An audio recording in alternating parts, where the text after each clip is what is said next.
오늘 저는 마태복음 25장 34절에서 40절의 말씀을 근거로 하나님의 나라를 상속받는 자란 제목으로 말씀을 증거토록 하겠습니다. 먼저 오늘 본문 말씀을 함께 봉독하도록 하겠습니다. 오늘 본문 마지막 절에는 이 지극히 작은 자가 나옵니다. 이스라엘 사회에서 지극히 작은 자는 소외받거나 또한 쓸모없는 자들을 일컫는 말입니다. 현대 사회에서는 그들을 루저라고 또 말할 수도 있습니다. 오늘 교회에 오는 길에 제 와이프에게 또 소외받는 자가 이 현대 사회에서는 루저라고 말할 수 있어라고 하니까 옛날 사람이라고, 요즘에 누가 루저라고 하냐고 말합니다. 그러나 제가 처음 캐나다에 왔을 때에, 이민 왔을 때에 이 루저라는 단어를 처음 접하게 되었습니다. 그 당시에는 제가 승부욕이 너무나 강해서 이 루저라는 말, 루저이라고 말을 들으면은 저도 모르게 굉장히 분하고, 그래서 친구들과 다투던 그런 기억이 있습니다. 이 세상의 구조가 서로를 비교하고 또 경쟁을 통해서 누군가는 이기고 누군가는 지게 되는 그런 사회의 구조 가운데 있습니다. 이번 파리의 이 올림픽을 보면서 문득 이런 생각이 들었습니다. 이 올림픽이란 평화의 상징이라고도 합니다. 그런데 사실 생각해 보면 올림픽은 이 경쟁의 끝판왕이라고 생각할 수 있는 자들이 다 모여서 함께 그냥 극한의 경쟁을 하며 누군가는 이겨서 메달을 따고 돌아가지만 누군가는 패배를 하고 지고 빈손으로 돌아가야만 하는 것이 그 실정입니다. 이처럼 이 세상에 저희들이 살아가는 이 사회 또한 마찬가지입니다. 이 사회에서도 누군가는 이 사회에 이익을 끼치고 다른 이들에게 이익을 끼치지만 어떤 자들은 이 사회에 의존할 수밖에 없는 그러한 사람들이 존재합니다. 바로 제 가까이는 저희 아버지가 그런 분이십니다.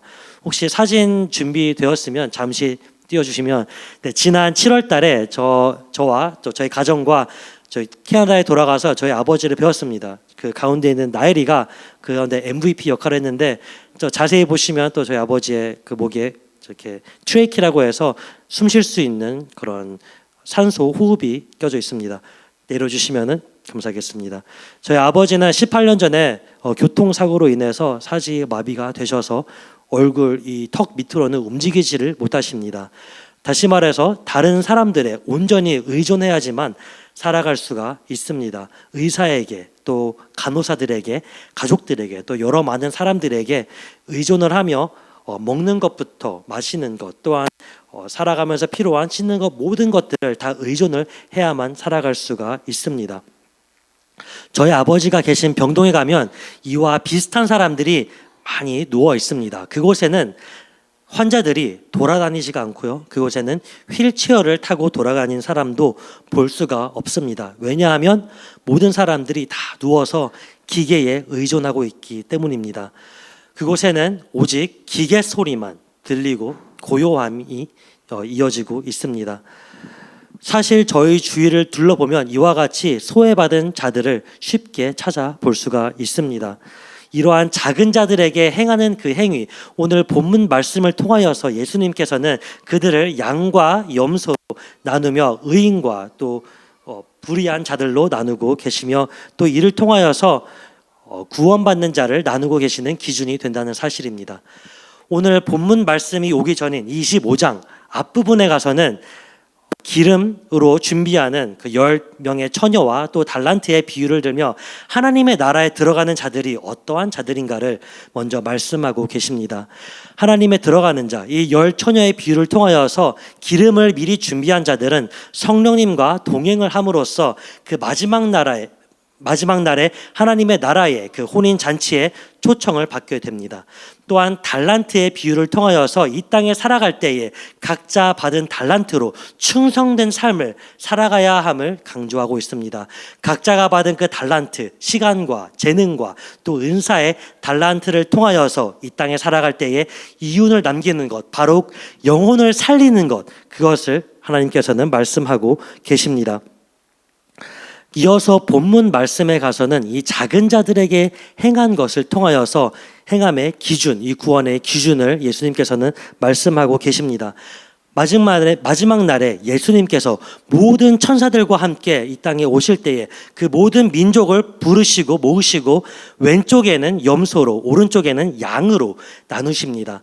그리고 오른쪽에 있는 자들을 그 양들을 의인이다라고 칭하십니다. 이 오른손은 성경에서는 신적 능력을 의미하고 뜻합니다. 신명기 41장 10절에서는 이렇게 말씀하십니다. 두려워하지 말라, 내가 너와 함께함이라. 놀라지 말라, 나는 내 하나님이 됨이라. 내가 너를 굳세게 하리라. 참으로 너를 도와주리라. 참으로 나의 의로운 오른손으로 너를 붙들리라. 이처럼 하나님의 오른손은 바로 구원에 이르게 하는 능력의 손입니다. 주님께서 그 양을 오른편에 모으시고 이렇게 말씀하십니다. 내 아버지께 복받을 자들이여, 나와 창세로부터 너희를 위하여 예비된 나라를 상속받으라 라고 말씀하십니다. 오늘 본문 말씀을 통하여서 이와 같이 하나님의 나라를 상속받는 자들의 모습이 선포되어질 때에 하나님의 큰 은혜가 저희 성도님들 한 사람 한 사람 가운데 임하기를 예수님의 이름으로 축복합니다. 저희 첫 번째로는 긍휼한 심령을 가진 자입니다. 저희 본문 말씀 35절과 36절을 또 제가 함께 봉독하도록 하겠습니다. 시작. 내가 줄일 때에 너희가 먹을 것을 주었고, 목마를 때에 마시게 하였고, 나그네 되었을 때에 영접하였고, 헐벗었을 때에 옷을 입혔고, 병들었을 때에 돌보았고, 옥에 갇혔을 때에 와서 보았느니라. 아멘. 제가 10대의 고등학생 그리고 처음 대학생 시절을 보냈을 때에는 굉장히 배가 고팠던 것으로 기억합니다. 물론 저희 집안이 가난하거나 혹은 저희 집안이 못 살아서 그런 것은 아니었는데, 그냥 어쩌다 보니 저는 항상 좀 돈이 부족하여서 많은 날 좀 굶고 다녔던 것을 기억합니다. 제 친구들과 밥을 먹으러 가면 나는 밥 먹어서 나는 배고프지 않아 라고 하며 밥을 안 먹는다든지, 가끔씩은 친구들이 그런 것을 알고 식사를 그냥 밥을 사주기도 하였습니다. 한 번은 대학교 이제 1학년 처음 친구들, 또 새로운 친구들을 사귀게 되고, 이들과 함께 파이널 기간이 끝이 나고 이 파이널 모든 것이 끝난 것을 기념하기 위하여서 함께 식당으로 가는데, 사실 그때 학기가 끝날 때에는 정말 돈이 한 푼도 없어서 그 길을 가는 길에도 빨리 이거를 빠져나와야 되는데 나는 가서 같이 먹을 수가 없는데 라고 생각을 했는데, 좀 그 말하는 게 부끄러워서 식당까지 따라가게 되었습니다. 그리고 결국에는 제가 사실 사 먹을 돈이 없다는 것을 친구들이 알게 되었고, 또 한 친구가 저에게 너는 왜 돈이 없으면서 여기까지 따라왔냐라고 말을 해왔습니다. 사실 그 말이 사실이기도 하고 제가 정말로 빈털털이었기 때문에 당시에는 그 말이 조금 아프게, 또 혹은 친구들 앞에서 부끄럽게 다가왔었습니다. 이스라엘 사회 가운데 이처럼 자기 자신으로 자립할 수 없는 사람들이 존재했습니다. 과부와 고아, 또 소경과 같은 이러한 자들은 이스라엘 사회 가운데 자신들이 자신을 자생할 수 없는 그러한 사각지대에 놓인 사람들이었습니다. 그들은 항상 배고픔에 시달려야 했고, 항상 목마름을 겪으며 매일매일을 그렇게 고통 가운데 살아가는 자들이었습니다. 그 사람들을 위해서 사랑의 하나님께서는 11조를 통하여서, 또 3년마다 한 번 이 10분의 1을 통하여서 그들을 베푸시고 먹이시는 것을 율법을 통하여서 정하셨습니다. 신명기 14장 28절에서 29절 말씀입니다. 매 3년 끝에 그해 소산의 10분의 1을 다 내어 내 성읍에 저축하여 너희 중에 분깃이나 기업이 없는 레위인과 내 성중에 거류하는 객과 및 고아와 과부들이 와서 먹고 배부르게 하라. 그리하면 내 하나님 여호와께서 내 손으로 하는 범사에 내게 복을 주시리라. 이처럼 구약시대 때부터 하나님께서는 사랑이 많으신 분이시기 때문에 소외받는 자들, 이 세상 가운데서 버려진 자들에게 관심이 많으셨습니다. 또한 작은 자들에게 베푸는 이 사람들을, 또 그 자들을 기뻐하신다고, 그리고 그들에게 그 범사에 복을 주실 것이다 라고 말씀, 또 약속을 하셨습니다. 이 다음에 오늘 본문 35절에서는 계속하여서 나그네들을 영접할 것을 요구하고 계십니다. 히브리인들 문화 가운데는 나그네들을 영접하는 그러한 관습이 있었습니다. 두 천사가 이 소돔의 죄악을 감찰하기 위하여서 왔을 때에 롯이 그 소돔 성문 앞에 있는 그 두 천사를 보고서는 나와서 그들을 자신의 집으로 간곡히 청하여서 영접하여 결국에 그 집에 데려갑니다. 이와 같이 나그네를 집으로 영접하는 일들은 이 히브리인들의 문화 가운데, 그 관습 가운데 흔하게 일어나던 일이었습니다. 저희 어머니가 박헌승 목사님과 또 서부 장로교회 이 단기 선교 팀과 함께 중동 선교를 간 적이 있습니다. 요르단으로 기억하는데 그 선교에 갔을 때에 좀 신기하게 좀 재미있게 선교를 하는 것을 제가 나중에 어머니를 통하여서 들었습니다. 그 선교 팀들이 2인 1조로 혹은 3인 1조로 다 그룹을 지어서 그 지역의 밖으로 나갑니다. 그 밖에 나가면 그곳에는 좀 잘 못 사는 그런 지역이기 때문에 아이들이 맨발로 뛰어다니고 그러한 마을 가운데로 나아가는데, 이렇게 마을을 돌아다니다가 이제 한 집을 정해서 이 집에 찾아가서 문을 두드리고 물을 달라고 합니다. 그러면 그들은 그 객들을, 그 새로운 그 방문객들을 맞이하며 집 안으로 들여서 물을 대접합니다. 그러면은 그때부터는 그 자리에, 그 마루의 바닥에 자리를 잡고 눌러 앉습니다. 그렇게 앉아가지고 이야기를 하고 대화하다 보면은 어느 순간 그들이 저녁을 준비해서 식사를 대접을 합니다. 그러면 식사를 대접할 때가 되면 그 집에 아이들이 이렇게 쭉 와가지고 근처를 서성이고 있습니다. 그러면 질문을 합니다. 같이 식사 안 하시나요? 하면 그분들은 저희들은 이미 먹어서 배가 고프지 않습니다 라고 대답을 합니다. 그런데 그때 정말 눈치 없이 그 음식을 다 먹어버리면 사실 그 가족이 그날 저녁에 먹을 음식은 없습니다.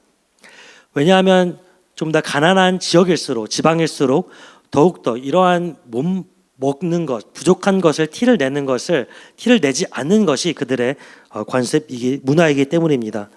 그러면 그 선교팀은 그렇게 저녁을 먹고 또한 그 밤에 그곳에서 잠까지 자게 한 이틀 정도 그곳에 묵으면서 함께 대화를 하고 잠을 자면서 결국 그곳에 복음을 전하고 그들에게 통하여서 예수님을 영접하게 하는 일을 하는 것이 바로 그 선교팀이 하는 일이고, 결국 그 가정을 선교사님에게 연결해 주며 그 영혼을 케어하는 것까지가 그 선교팀이 하는 일입니다. 아직도 이 중동에는 이렇게 나그네들을 맞이하는, 그 영접하는 문화가 존재한다는 사실입니다. 그런데 저희들이 살아가는 지금 이 현대 시대에는 오히려 담장을 더욱더 높게 쌓고 개인의 안녕, 또 개인의 이 바운더리, 프라이버시를 굉장히 중요하게 생각하는 그러한 사회가 도래하게 되었습니다. 예수님이 저희들에게 요구하시는 삶과는 사실 조금 반대가 되는 삶입니다. 저희들은 이 그리스도인들은 아무리 시대가 악하여질지라도, 그런 개인주의적인 시대가 도래할지라도 오히려 저희들은 그 높아진 담장을 허물고 더욱더 나누어주고 베풀고 꾸어주는 삶을 살아야 할 줄로 믿습니다. 이와 같이 긍휼한 마음을 가지고 베푸는 자를 하나님께서는 기뻐하시기 때문입니다.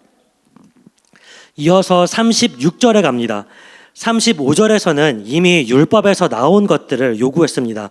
줄인 자들을 먹이고 목마른 자들을 마시게 하고 또한 나그네들을 영접하는 것. 36절에 가면 더욱더 능동적인 그러한 능동적인 봉사 활동을 요구하고 있습니다. 이러한 것들, 헐벗은 자들을 입히고 또한 병든 자들에게 병문안을 가고 옥에 갇힌 자들에게 면회를 가는 것을 요구하고 있습니다. 이 일을 행하는 것은 사실 더욱더 그 뛰어난 사랑을 필요로 하고 있습니다. 그런 뛰어넘는 사랑이 없이는 사실 이런 것들을 행할 수 없기 때문입니다. 누군가를 사랑하게 되면은 시키지 않아도 사실 이런 일들을 행하게 됩니다. 그 사람이 무엇이 필요한지 필요를 유심히 쳐다보고 그것을 알아서, 물어보지 않아도 알아서 그 필요함을 채워주게 됩니다. 제가 처음 저희 와이프를 한참 쫓아다니던 때에 밤에 통화를 하다가 새벽 예배를 다음날 간다고 하면은 제가 샌프란시스코, 이 위험한 샌프란시스코 길을 새벽에 혼자 온다고 하면서 그 아침에 새벽에 라이드를 하는 그렇게 새벽에 라이드를 하며 수작을 부리던 것이 기억이 납니다. 그 똑같은 길을 사실 가희 집사님도 항상 몇 년째 걸어오고 있었다는 사실입니다. 그러나 제가 사랑에 눈이 멀어서 터널 비전처럼 이 한 사람만 보이고 이 사람이 무엇이 필요할까, 이 사람이 어떻게 하면 기뻐할까라는 것을 보며 그 필요를 채워주려고 했었습니다. 그리고 누군가를 사랑하게 된다면 이처럼 능동적으로 먼저 나서서 사랑하며 기쁨으로 봉사를 감당할 수 있게 됩니다. 하나님께서 저희들을 이와 같이 오히려 이보다 더욱더 높고 뛰어나고 넓으신 그 측량할 수 없는 사랑으로 저희들을 사랑하셨습니다. 저희들이 고통 중에 있을 때에 주님께서는 저희들을 찾아오셨습니다. 그리고 마음이 상한 자를 고치시고 몸이 아픈 자를 고치시고 이 땅에 소망이 없는 자들에게 천국의 소망을 주셨습니다. 우리의 죄를 사하기 위하여서 자발적으로 그 십자가에 달리시기까지 그러한 능동적인 사랑으로 저희를 감싸 안으셨습니다. 저희의 삶은 사실 돌아보면 그 자락마다 하나님의 은혜로 밖에 설명할 수가 없습니다. 그 은혜를 깨닫게 되면은 저희들은 온전히 감사함으로 보답할 수밖에 없는 것이 바로 그리스도의 은혜를 입은 그 사랑의 은혜를 입은 자들입니다. 이것은 이웃을 긍휼히 여기며 사랑하는 것을 가능케 합니다. 왜냐하면 저희들은 주님의 은혜를 먼저 받은 자들이기 때문입니다. 그런 사랑과 긍휼의 심령이 오늘 회복되는 이 저녁이 되시기를 예수님의 이름으로 축복합니다. 두 번째입니다. 베품의 삶을 실천하는 자입니다. 본문 37절에서 39절까지 제가 읽도록 하겠습니다. 이에 의인들이 대답하여 이르되 주여 우리가 어느 때에 주께서 줄이신 것을 보고 음식을 대접하였으며 목마르신 것을 보고 마시게 하였나이까? 어느 때에 나그네 되신 것을 보고 영접하였으며 헐벗으신 것을 보고 옷 입혔나이까? 어느 때에 병드신 것이나 옥에 갇히신 것을 보고 가서 배웠나이까? 하리니. 오늘 본문은 의인들이 주님께 반문하고 있는 아주 뜻깊은 구절입니다. 주님께서 이 양들을 구별하여서 오른쪽에 있는 자들에게 이제 의인이다, 하나님의 나라를 상속받는 자이다 라고 말씀하고 계시는데 이 의인들이 오히려 반문을 합니다. 주님, 저희들이 언제 주님께 이러한 일들을 행했습니까? 주여, 우리가 어느 때에 주께서 줄이신 것을 보고 음식을 대접하였으며 목마르신 것을 보고 마시게 하였나이까? 라고 하며 주님에게 오히려 반문하고 있습니다. 다시 말하자면 이 의인들은 사실 주님을 그 삶 가운데 만나서 대접한 적이 없다는 사실입니다. 오히려 그들은 매일의 일상 가운데에 부족한 자들, 병들었던 자들, 소외받은 자들, 또 가난한 자들에게 선행을 하며 이들에게 베푸는 것이 일상생활이 되어 있었습니다. 무언가를 바라거나 기대하는 것이 아닌, 그러면서 버리는 선행이 아닌 그저 오늘 이 삶이 당연한 것, 감사에 반응하여서 당연한 것으로 그들은 살아가고 있었다는 사실입니다.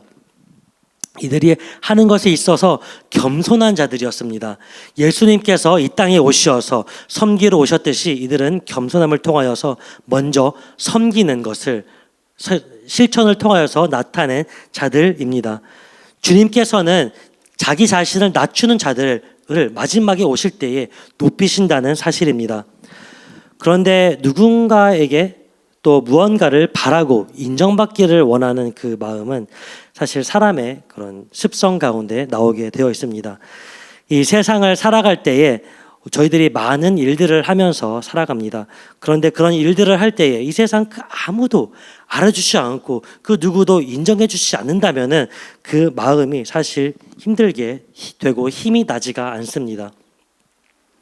요즘 육아를 하는 제 와이프를 보며 사실 이런 것을 좀 느낍니다. 아무리 아이가 이쁘고 눈에 넣어도 아프지 않을 것 같고 정말 이 아이를 위해서 모든 것을 다 내어줄 수 있을 것 같을지라도 사실 이 아이를 매일 24시간 함께 지내며 육아한다는 것은 쉽지 않은 것 같습니다. 특히 나의 모든 시간과 나의 노동과 나의 건강과 나의 영혼까지도 다 갈아 넣어서 이 아이 하나를 양육하기 위하여서 온 힘을 쏟는데 이 세상 그 누구가 아이 하나 키운다고 해서 그렇게 인정해주고 그것을 위로해 주겠습니까? 그런데 만약 그 옆에 있는 남편마저도 그런 와이프를 그런 아이의 엄마를 인정해 주시지 않고 그거를 저희들이 인정해 주지 않는다면은 속상하게 됩니다. 마찬가지로 또 아내도 그 아이를 양육함 가운데 남편을 인정해 주지 못한다면은 그 마음 가운데 어느 순간 서운함이 가득 차고 솟구쳐 오르게 됩니다. 그럴 때는 우리의 초점을, 우리의 시선을 나의 서운함, 왜 나에게서 집중하는 것이 아니라 상대방으로 그 초점과 시선을 옮기면은 그 사람이 어떤 점이 불편함이 있는가, 그 사람의 지금 부족함이 원하는 것이 무엇인가를 알게 됩니다. 그리고 그것을 하나하나 채워나가고 반응해주고 그것을 통하여서 상대 마음을 이해해주다 보면은 어느 순간 그 관계는 다시 회복되어지게 된다는 사실입니다. 마태복음 6장 3절 4절에서는 왼손이 하는 일을 오른손이 하는 일을 오른손이 하는 일을 왼손이 모르게 하라라고 말씀하고 계십니다. 너는 구제할 때에 오른손이 하는 것을 왼손이 모르게 하여 내 구제함을 은밀하게 하라. 은밀한 중에 보시는 너희 아버지께서 갚으시리라. 이는 다시 말해서 자신의 마음가짐과 태도를 말씀하고 있습니다. 이는 마치 이 오른손이 하는 이 구제의 일들이, 이 선행들이 너무도 당연하여서, 너무도 이것이 매일 하는 것 같이 아무것 특별한 일이 아니어서 왼손이 이를 알아차리지 못하고 모르게 하라라는 것과 마찬가지입니다. 그것을 통해서 우쭐하거나 이 세상 가운데서 인정받으려거나 하는 마음이 아닌 오직 하나님을 위하여서 당연하듯이 할 때에 그것을 하나님께서 기억하시고 하나님께서 인정하시며 갚아주신다는 사실입니다. 천지를 지으신 하나님께서 갚아주신다라고 말씀을 하시면은 그저 이 갚아주신다는 것이 이게 퉁치거나 쌤 또이 이처럼 그냥 그 정도에서 이르는 것이 아니라 하나님께서는 몇십 배, 몇 갑절로 저희들에게 갚아주시는 풍족히 갚아주시는 그런 하나님이시라는 사실입니다. 그런데 사람들은 인정의 욕구가 있기 때문에 자신의 선행을 하게 되면 널리 이것을 알리기 원합니다. 예전에는 저희들이 굳이 모임을 찾아가서 자신이 한 이 선행을 말을 해야 되고 이것을 설명을 하면서 무슨 일을 했는지 말을 해야지 다른 사람들에게 인정을 받을 수 있는 그런 세상이었지만 지금은 SNS가 바로 이 역할을 대신하고 있습니다. 사진 몇 장하고 좀 감성을 건드리는 그러한 글들을 올리면 많은 사람들이 이것을 보고 좋아요를 누르고 또한 댓글을 통하여서 너무도 대단하십니다. 참 너무도 선행을 하시는 것이 보기 좋습니다. 라고 말을 하게 되며 그것을 통하여서 저희들은 마음의 만족감을 얻게 된다는 것입니다. 또한 한국 사람들은 식당에 가면 꼭 이런 말을 합니다. 무슨 메뉴를 시켜야 잘 먹었다고 소문이 날까? 라며 메뉴를 신중히 고릅니다. 그러면 제가 얘기합니다. 아무거나 소문 안 나니까 아무거나 골라라고 제 와이프에게 얘기합니다. 그럼 제 와이프는 저에게 말합니다. 여보, 티야? 라면서 저에게 얘기합니다. 저는 티가 맞습니다. 그런데 그것보다 더 중요한 것은 사실 이 선행을 하는 것이 누군가에게 베풀고 선을 베푸는 것이 좋은 일을 당연하게 누군가에게 알려 인정받는 것보다 당연한 삶이 되어야 한다는 것입니다. 저희 교회가 매주 홈리스 아웃리치를 나가고 이제는 격주로 또 콜럼버스 파크로 나가고 있습니다. 저희들이 처음 이 홈리스를 나갔을 때는 이 선행을 하는 것이 또 좋은 일을 하는 것 같아가지고 마음에 뿌듯함이 있었을 것입니다. 또 돌아왔을 때 그 마음 가운데 흡족함과 만족함이 있었을 것입니다. 그러나 이제는 저희들이 1년이 되고 2년이 되고 하다 보니 그저 이것이 당연한 것처럼 당연하듯이 나가고 있습니다. 하나님께서 찾으시는 그 기뻐하시는 한 사람이 바로 그러한 사람임을 인줄임을 믿습니다.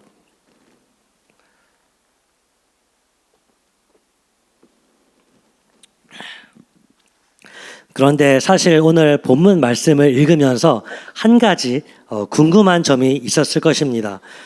하나님의 나라를 상속받기 위해서는 꼭 이런 것들을 행해야만 하는 것일까? 왜냐하면 저희는 바울 목사님을 통하여서 오직 믿음을 통하여서 오직 믿음으로 구원받는다는 것을 배우고 알고 있습니다. 그런데 오늘 예수님께서는 말씀을 통하여서 이 행함의 6가지의 행함이라는 이 기준을 통하여서 오른쪽에는 양으로 왼쪽에는 염소로 나누고 있기 때문입니다. 그렇다면 예수님의 가르침과 이 바울 목사님의 가르침이 상충되는 것일까요? 그렇지가 않습니다. 왜냐하면 이 바울 목사님 또한 로마서 2장 13절의 말씀을 통해서 하나님의 율법을 행하는 자가 바로 의인이다라고 말씀하고 계시기 때문입니다. 이는 이 믿음과 율법의 행함이라는 것은 사실 양면의 동전과도 같습니다. 그리고 동일한 선상에서 보아야 합니다. 하나님의 영이 저희들 안에 임할 때에 우리의 마음을 부드럽게 만들어 주십니다. 그리고 그 부드러운 마음을 통하여서 규례를 지키고 선을 행하는 것을 당연하게 가능하게 만드시는 것이 바로 하나님의 영이 하는 일이기 때문입니다. 마지막 날에 예수님께서는 그 기준을 통하여서 오른쪽에는 양, 왼쪽에는 염소로 구원받는 자와 아니한 자를 나누고 계십니다. 그렇다면은 이 작은 자들을 섬기는 그 일 또한 저희들이 예배를 드리고 기도하고 찬양하는 것과 마찬가지로 그 행위 또한 영적 행위로 저희들이 보아야 한다는 사실입니다. 그러나 요즘 시대에는 많은 크리스천들이 이러한 영적 행함, 이런 선행을 하는 것에 대해서 많이 무지한 것을 저희들이 볼 수가 있습니다. 성경은 이렇게 말씀하고 있습니다. 오직 행함이 있는 믿음만이 유익이 있다고 말씀하십니다. 야고보서 2장 14절에서 17절 말씀입니다. 야고보서 2장 14절에서 17절 말씀 우리 다 같이 한번 봉독하도록 하겠습니다. 시작. 내 형제들아, 만일 사람이 믿음이 있노라 하고 행함이 없으면 무슨 유익이 있으리요? 그 믿음이 능히 자기를 구원하겠느냐?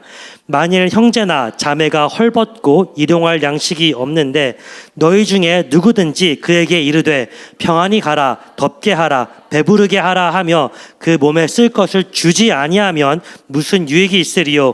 이와 같이 행함이 없는 믿음은 그 자체가 죽은 것이라.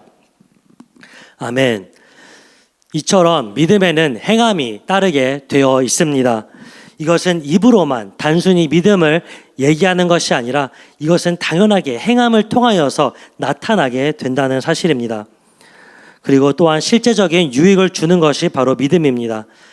이것을 제 자신에게 적용을 해보자면 지금은 신학교를 통하여서 더욱더 많은 이 신학적인 지식을 얻고 있지만 사실 그것을 통하여서 제 믿음이 더 자라난다는 것이 아니라는 사실입니다. 행함이 있어야 하고 하나님의 뜻대로 행하는 자가 되어야 한다는 사실입니다. 또한 저희들이 매 주일마다 또 새벽마다 금요일 저녁마다 하나님의 말씀에 선포되어지는 것을 듣습니다. 또한 저희들이 셀 모임을 통하여서 많은 나눔을 하고 어떻게 하는 것이 하나님의 뜻대로 살아가는 것인가를 나눔을 합니다. 그렇지만 또 그 가운데에 저희들이 세상에 나가서 삶을 살아갈 때에 그 가운데에 행함이 뒷받침이 될 때에 그것을 두고 살아있는 믿음이라고 하는 것입니다.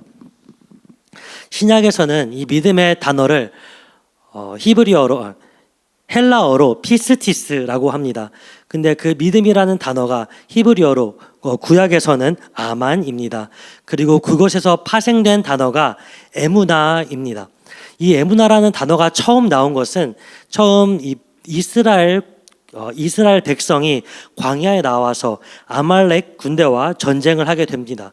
그때에 모세가 그 산 꼭대기에 올라가서 두 팔을 하나님께 올려드리며 기도를 하는 그 장면을 두고 그 하나님께 올린 그 팔을 두고 에무나라고 하고 있습니다. 그래서 모세가 하나님 앞에 그 두 팔을 내리지 않고 기도할 때에 이스라엘 백성은 전쟁에 승리하게 됩니다. 또 여호수아가 이끄는 여호수아와 이스라엘 백성은 전쟁에 승리를 하게 됩니다. 반면 그 하나님을 향한 그 팔이 내려올 때에 더 이상 하나님을 향하지 않을 때에 이스라엘 백성은 전쟁에서 패배를 하게 됩니다. 이처럼 진정한 믿음이란 매 순간, 매 시간마다 하나님께 이 두 팔을 향하며 하나님과 동행을 하고 한시도 다른 곳을 향하지 않는 것입니다. 그리고 하나님 앞에 기도하는 삶, 말씀과 기도로서 이 두 팔이 온전하게 하나님께 뻗어 있을 때에 이스라엘이 전쟁에 승리하는 것과 같이 저희들의 성도의 삶이 이 땅 가운데서 승리를 하는 것입니다. 진정한 믿음이란 하나님과의 끊어지지 않은 관계 속에서 하나님의 역사하심을 우리의 삶을 통해 나타내는 삶이 되는 것입니다.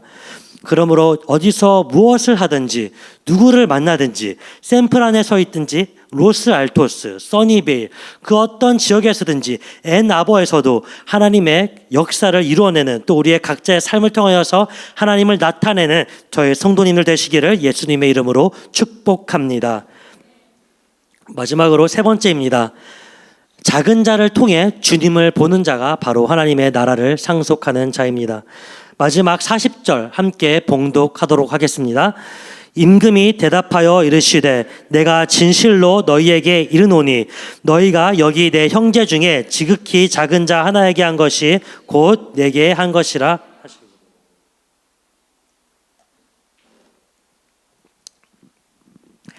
제가 지난 7월 달에 캐나다에 갔을 때에 이 팀홀톤이라고 하는 그 체인점 커피집인데 그곳에 커피를 사러 가는 길에 이제 막 차에서 내리는데 한 젊은 백인 남자가 말을 걸었습니다.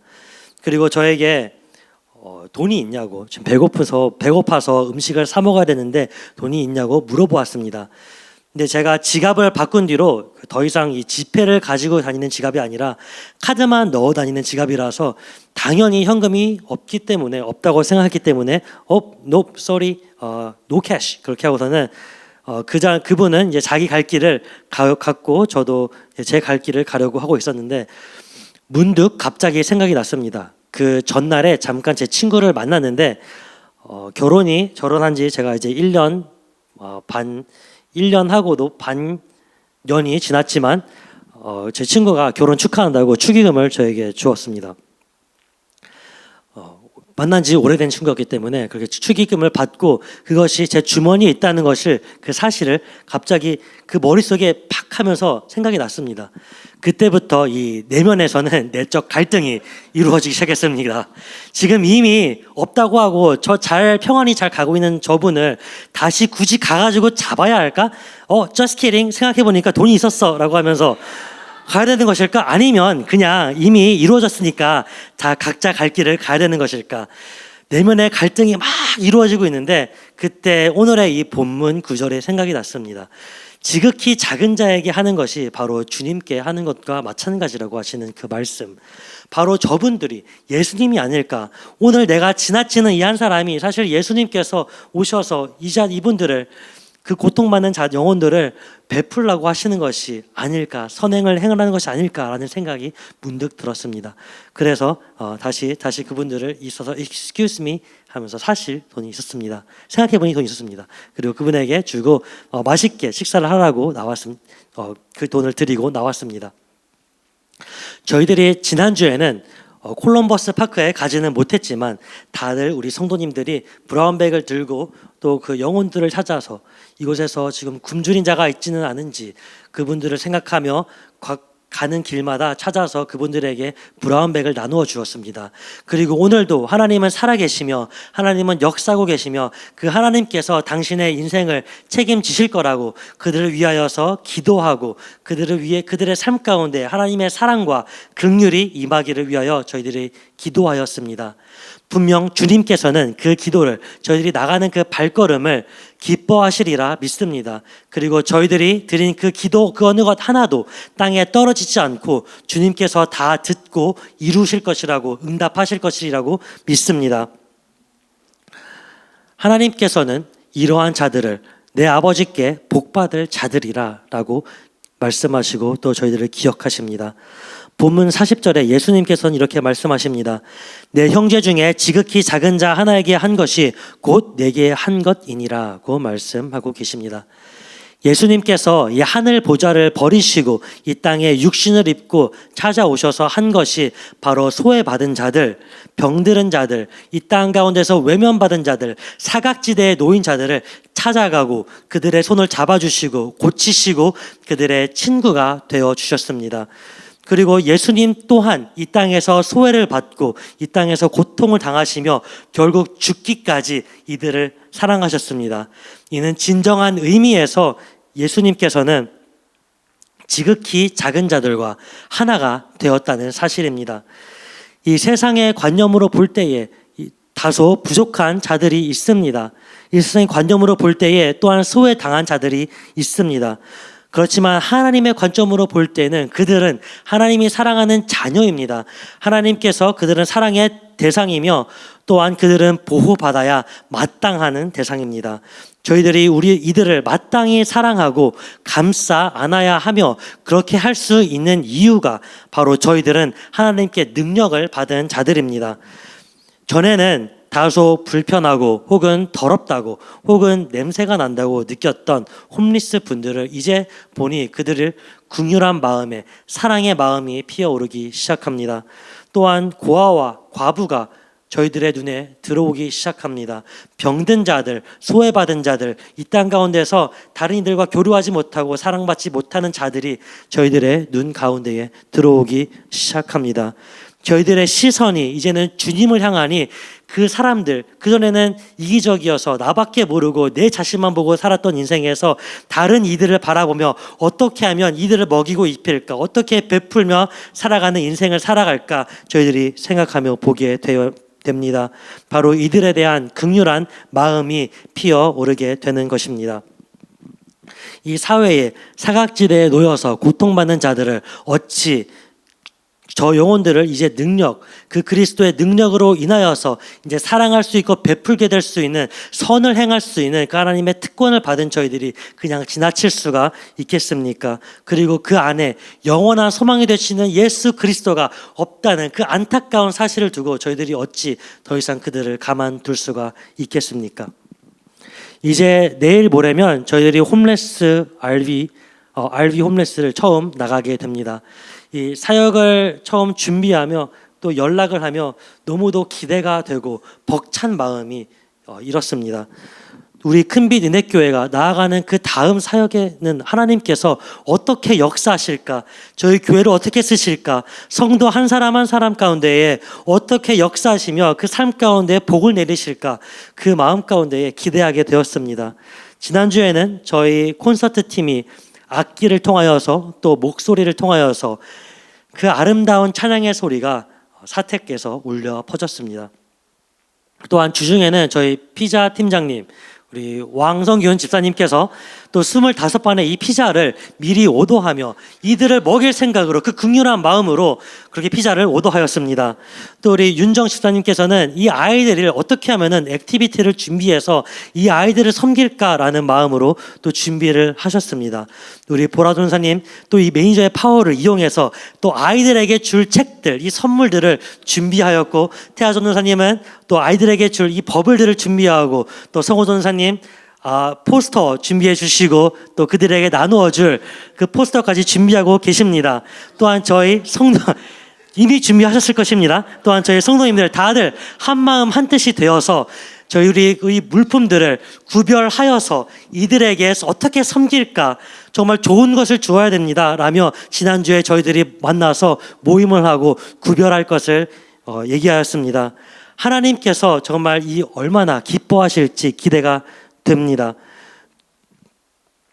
그리고 저는 지난 토요일에 그 브라운백을 들고 저희들이 가게 될 그 RV 홈레스 파킹랏을 찾아가서 한번 쭉 돌아보았습니다. 그 가운데 아이들도 뛰어다니고 있고요, 가정들이 있고요, 또한 또 나이 드신 분들이 나와서 함께 담소를 나누고 있는 모습도 보았습니다. 그리고 잠시 또 이야기를 나누었습니다. 그곳에 주민들이 그 주민들이 그곳에서 즐기는 것을, 날씨를 즐기는 것을 보고, 또한 저희들이 콘서트를 하게 될, 저희들이 그 땅을 밟게 될 그 땅 위에 서서 또 이러한 기도가 나오게 되었습니다. 주님, 이 거룩한 땅 위에서 저희들이 거듭난 자로서, 먼저 하나님의 은혜를 받은 자로서 마땅히 해야 할 일들에 최선을 다하도록 하겠습니다. 역사를 쓰시는 분은 오직 하나님 한 분이십니다. 이곳이 하나님의 역사를 이루어내는 장소가 되게 하여 주시옵소서. 이곳이 반드시 하나님께 예배를 드리는 장소가 되게 하여 주시옵소서. 그리하여 한 영혼이 회개하고 돌아오는, 그리하여 천국의 기쁨이 되는 그런 귀한 사역이 되게 하여 주시옵소서. 하나님께서는 이 작은 자들과 함께 하시는 사역을 기뻐하심을 믿습니다.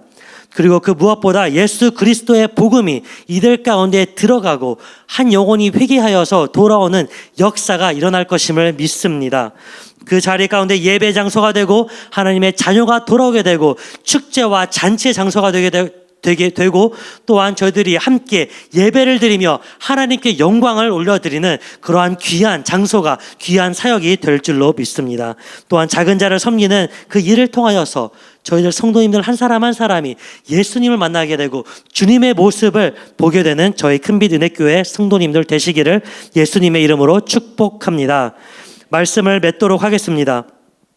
사단은 항상 저희가 바쁜 일, 또 급한 일, 혹은 더 중요해 보이는 일들을 하게 하면서 저희들을 그런 일들에 치중해서 하나님의 일을 못 보게 합니다. 그래서 그를 통하여서 저희들이 진정 중요한 것, 생명을 살리는 일, 영혼을 하나님께로 인도하는 일에 힘쓰지 못하게 하는 것이 바로 사단의 전략입니다. 그러나 저희 그리스도인들은 세상의 풍습을 따라가는 것이 아니라 세상을 역행해서 가는 것이 바로 저희들 그리스도인들이 살아가는 삶입니다. 그것은 하나님께서 주신 그 달란트를 통하여서 작은 자들을 위하여 베풀고 나누어주고 꾸어주는 그러한 삶을 살고 그들에게 생명을, 그들 가운데에 영혼을 살리는 그런 일입니다. 그리하여 저희 모두가 긍휼한 사랑의 마음과 또 베푸는 삶의 태도와 작은 자를 통해 주님을 보는, 그리하여서 이 땅에서의 그 경주를 완주하는 저희 큰빛 은혜교회 성도님들 되시기를, 그리하여서 하나님의 나라를 상속받는 저희 큰빛 은혜교회 성도님들 되시기를 예수님의 이름으로 축복합니다. 저희 함께 기도하겠습니다.